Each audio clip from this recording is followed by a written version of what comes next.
Geukia mwenzako, mwambie uweze elewa. The fact that nimekuja hapa, nimekumbuka kitu. Sema kitu. Siwezi amka asubuhi na nikanyage nyasi. Uliza kwa nini? With due respect, haiwezi. Hawezi elewa. Hawezi. Sikiza. Sasa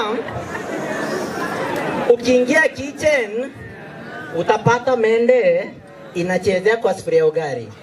Sema kwamba mwiko. Wezi elewa. Sasa ni juzi tu nimemaliza form 4. Maisha imekuwa mrefu. Nikaingia jeshi. Kuingia jeshi nikapigwa risasi ya mguu.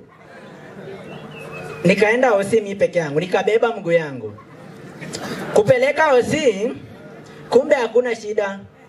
Daktari akaniambia ni fix mguu yangu. Mnanielewa? Mwezi elewa. Sasa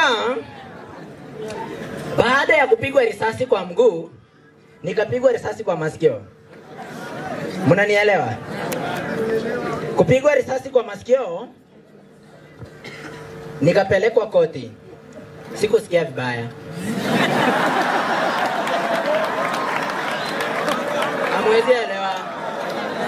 Hamwezi.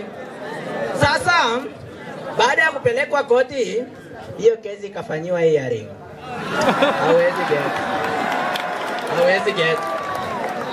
Hawezi get.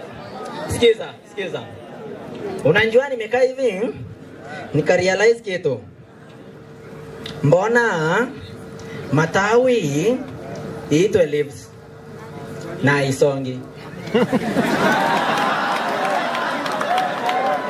Vitu zingine ni common general knowledge.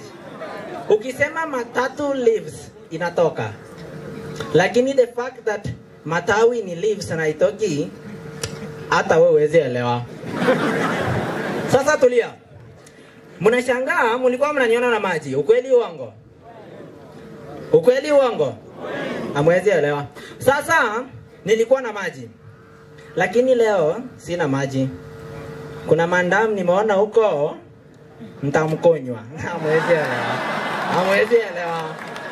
Sasa kwa hii shule yetu, walimu na wanafunzi difference ni moja. Kuna mwenye ako kazi na kuna mwenye ako anafunzwa. Lakini wote wamekujia lunch. Hamwezi elewa.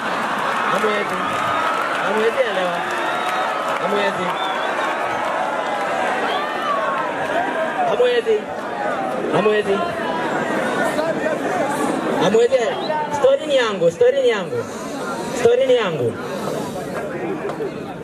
Sasa ukikaa hivi uchunguze vizuri, utakuja kujua watu waliunda compass hawakukuwa sawa.